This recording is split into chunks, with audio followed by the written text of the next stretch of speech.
Assalamualaikum warahmatullahi wabarakatuh. Perkenalkan, nama saya Tasya Amanda.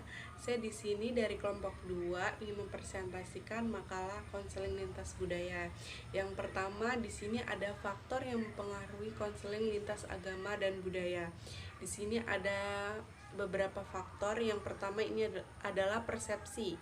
Persepsi itu adalah tanggapan langsung dari sesuatu. Proses seseorang mengetahui beberapa hal melalui panca inderanya. Yang kedua adalah emosi. Emosi itu adalah luapan perasaan yang berkembang dan surut dalam waktu singkat. Keadaan dan reaksi psikologis dan fisiologis seperti keadaan gembira, kesedihan, keharuan, dan kecintaan. Lanjutkan materi yang ketiga, kesadaran budaya. Menurut Lere M. Barna, ada 6 rintangan komunikasi. Yang pertama, kecemasan. Ketika seseorang cemas karena tidak mengetahui apa yang harus dilakukan, kondisi semacam ini akan menghalangi seseorang dalam melakukan komunikasi interkultural. Yang kedua, menganggap sama terhadap hal yang sebenarnya berbeda. Ketika seseorang mengasumsikan persamaan interkultural, padahal sebenarnya kultur itu berbeda, maka sebenarnya terjebak pada tingkatan yang tidak memperhatikan perbedaan. Yang ketiga, etnosentrisme, yaitu secara negatif menghakimi bagian-bagian dari kultur lain dengan standar kultur diri sendiri. Sikap ini muncul karena seseorang terlalu percaya akan keunggulan kultur sendiri dan memandang rendah kultur lain. Yang keempat, ada stereotip dan prasangka. Stereotip dan prasangka adalah suatu dinding penghalang bagi komunikasi interkultural. Istilah stereotip perluasan istilah yang umum digunakan untuk mengacu pada judgement negatif atau positif yang ditunjukkan kepada individu-individu didasarkan pada beberapa pengamatan atau keyakinan anggota kelompok, di mana prasangka berkenaan dengan kebencian atau kecurigaan yang irasional terhadap suatu kelompok, ras, agama, atau orientasi seks. Istilah-istilah tersebut terkait dengan pembukaan judgmental tentang individu-individu berdasarkan dengan atas anggota kelompok. Hidup dalam masyarakat multikultural. Dalam pergaulan antar budaya dijumpai berbagai sikap yang berkaitan dengan budaya. Budi Munawar Rahman menemukan 3 sikap dan beragam, yaitu sikap eksklusif, inklusif, dan paradigma. Sikap inklusif dalam budaya berarti orang menutup diri dalam budayanya sendiri. Mereka merasa bahwa budayanya paling terbaik dan menganggap remeh budaya orang lain. Sikap inklusif, ia akan memandang bahwa setiap budaya memiliki nilai-nilai yang berbeda. Setiap budaya memiliki kelebihan dan kekurangannya masing-masing. Sikap paralisme, mereka memandang antar budaya ada kesamaan. Semua menuju terpenuhinya kebutuhan manusia. Terima kasih. Baik, saya akan melanjutkan materi kedua, yaitu problem masyarakat multikultural. Di antara masalah yang sering muncul adalah masalah hubungan antara anggota pendukung budaya. Berry 1999 mengemukakan bahwa adanya kontak antara budaya sering muncul adalah stres alkulturasi. Di samping itu, masyarakat multikultural sering dijumpai sikap diskriminasi rasial yang berarti segala bentuk perbedaan, pengecualian, pembatasan, atau pilihan yang berdasarkan ras, warna kulit, keturunan, asal negara, atau bangsa yang memiliki tujuan pengaruh, penghilangan, atau perusak pengakuan. Pada dasar persamaan hak asasi manusia dalam kebebasan yang hakiki di bidang politik, ekonomi, sosial, budaya, bidang-bidang lainnya. Diki Lapupan dan Benyamin tahun 2000. Konflik dalam masyarakat yang multikultural dapat berubah. Konflik data terjadi karena adanya kekurangan atau salah pendapat dalam mengambil keputusan yang bijak. Yang kedua yaitu konflik kepentingan, yaitu terjadi karena adanya emosi yang kuat atau salah persepsi dan salah komunikasi dan sebagainya. Yang berikutnya yaitu konflik hubungan manusia. Konflik hubungan antar manusia yaitu adanya asumsi yang kuat, salah persepsi atau salah komunikasi dan sebagainya.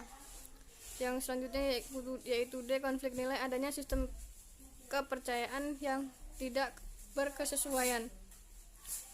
Yaitu yang ketiga, yang selanjutnya konflik struktural, adanya kepentingan untuk mendapatkan akses dan kontrol terhadap sumber daya. Assalamualaikum warahmatullahi wabarakatuh. Nama saya Kodruna Danur Fadila. Saya di sini akan melanjutkan presentasi dari rekan saya sebelumnya. Di sini saya akan menjelaskan tentang peranan konselor dalam menghadapi masyarakat multikultural. Jadi, manusia itu tumbuh dan berkembang dipengaruhi dengan berbagai faktor. Yang salah satu faktornya itu adalah budaya. Nah, budaya sendiri itu sifatnya adalah beragam. Beragam di sini biasa disebut dengan multikultur. Nah, multikultur itu sendiri merupakan sikap, paham, dan kebijakan yang mengakui dan menghargai adanya keragaman budaya dan memungkinkan keragaman tersebut berkembang dengan lestari. Nah, multikultur itu sendiri juga muncul akibat berbagai peristiwa sejarah. Salah satunya adalah kolonialisme. Jadi nanti terjadi percampuran kebudayaan, terus itu ada perdagangan, perkawinan campuran. Nah, itu juga mengakibatkan salah satu yang menyebabkan kebudayaan itu menjadi beragam. Nah, dalam perkembangannya sendiri, kenapa sih kita itu perlu dan membutuhkan seorang konselor dalam masyarakat multikultur? Nah, ini sendiri udah dibahas dalam konseling lintas budaya ya. Kenapa sih perlu konseling lintas budaya dalam masyarakat multikultur? Arti dari konseling lintas budaya itu sendiri kita kemarin udah belajar, yaitu perbedaan kebudayaan antara konselor dan konseli. Nah, konselor itu perlu memahami bagaimana kebudayaan konseli dan bagaimana cara mengatasi kebudayaan dia, sehingga konselor dan konseli itu dapat saling nyambung dalam mengatasi dalam konselor membantu mengatasi permasalahan dari konseli tersebut. Kayak gitu, makanya konselor itu dibutuhkan. Selain itu, dalam perkembangannya sendiri, pada abad ke-21 ini, pendidikan itu mengedepankan masyarakat yang sangat menghargai kebudayaan. Nah, oleh karena itu, konseling lintas budaya itu sangat dibutuhkan dalam masyarakat. Sebagaimana yang dikatakan oleh Samuel T. Glading, ia mengatakan bahwa seorang konselor harus peka terhadap latar belakang klien dan kebutuhan khususnya, karena jika tidak, mereka dapat salah memahami dan membuat klien frustasi, bahkan dapat menyakiti klien. Menjadi seorang konselor itu dituntut untuk bisa memahami kepekaan budaya dan melepaskan diri dari kebiasaan-kebiasaan budaya kita sendiri. Jadi kita harus memiliki sikap toleransi, nggak boleh rasis, dan segala macamnya. Nah, sebagai seorang konselor, kita itu harus paham bahwa setiap individu yang datang ke kita, klien kita, itu adalah individu yang memiliki kekhasannya tersendiri, keunikannya tersendiri, dan dia juga bersifat penting gitu. Konseling lintas budaya ini sebenarnya membedah secara dalam untuk permasalahan psikologis sehari-hari dari klien melalui konteks budaya. Sebagaimana menurut MC Feden, perspektif lintas budaya yang berfokus pada 3 dimensi utama yang harus dikuasai oleh konselor. Yang pertama adalah kultur historical, yaitu konselor harus menguasai pengetahuan dan budaya klien. Yang kedua, psikologi sosial, yaitu konselor harus memahami etnik, ras, performa, percakapan, tingkah laku, kelompok sosial dari klien agar bisa memiliki komunikasi yang bermakna.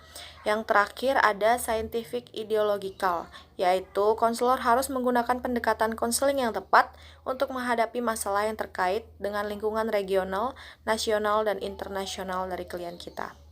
Kayak gitu. Nah, jadi segitu aja yang dapat saya sampaikan. Kurang lebihnya saya mohon maaf. Untuk materi selanjutnya akan disampaikan oleh rekan saya selanjutnya. Terima kasih. Wassalamualaikum warahmatullahi wabarakatuh. Yang terakhir yaitu kesimpulan. Jadi faktor-faktor yang mempengaruhi konseling lintas budaya itu ada 3. Yang pertama, persepsi, emosi, dan kesadaran budaya. Jadi manusia dan budaya itu tidak dapat dipisahkan karena keduanya itu sangat berpengaruh penting terhadap individu yang nantinya akan memunculkan perilaku individu tersebut. Integrasi keislaman yang akan saya bacakan yaitu dari Quran surat Mujadalah ayat 11. A'udzubillahiminasyaitonirrajim. Bismillahirrahmanirrahim. Ya ayyuhalladzina amanu idza lakum tafsaquhu fil majlisi fafsahu yasilahu yakum wa idza qila suzu wal yasuzu yarfa'il ladzina amanu minkum waladzina atumilna darajat wallahu bima ta'maluna khabirin. Ya artinya, hai orang-orang yang beriman, apabila dikatakan kepadamu, berlapang-lapanglah dalam majelis, maka lapangkanlah, niscaya Allah akan memberikan kelapangan untukmu. Dan apabila dikatakan berdirilah, maka berdirilah, niscaya Allah akan meninggikan orang-orang beriman di antaramu, dan orang-orang diberi pengetahuan beberapa derajat. Dan Allah Maha mengetahui apa yang kamu kerjakan.